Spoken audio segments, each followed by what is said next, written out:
Ang bigat pala! Ang pagrarama ay tradisyonal na panguhuli ng hipon at mga isda kung saan iniiwan sa ilog ang isang trap na gawa sa fishnet at pinagkumpol na mga kahoy at pinatuyong sanga. Itong mga kawayan na to, we place it here kasi this is to avoid mga mangingisda nangunguha dito sa amin.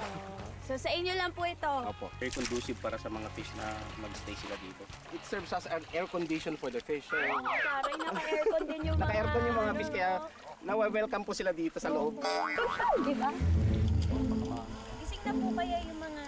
Oo, nagtago na sila doon yung mga binigis po. Ito yung, ayun po, ang daming isda. Oh. Oras na para iangat ang mga itinanim na trap. Oh, yun oh, marami isda. Oh, yung nga! Hala! Pa-video na po sari. Hi, Mr. Crab! Hala, nakatakot na sila!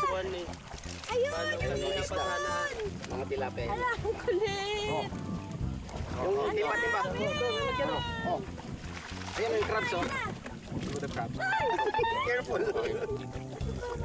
Uy! Careful. Ayun na sa mama. Ito pa po. Ay, ma'am. Ay, Mabigat ano? Mukhang ginaganahan nitong si Althea. Okay, susunod na trap naman. Okay, ako naman po ang susubok. 1, 2, Second trap! Oh, there. Ay, may bunog siya oh. Ano po puno? Ayan po yan, ma'am. Yan. Opo, okay. Yan. Ang dami! Teamwork tayo, ma'am. Teamwork po tayo. Ito. Let's go for the third time. Third, let's go!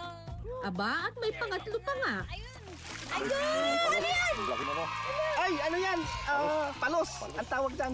Yun yung malaking bunog oh. Ang sarap nun. Ayun, malaki siya oh. Yung mga nakuha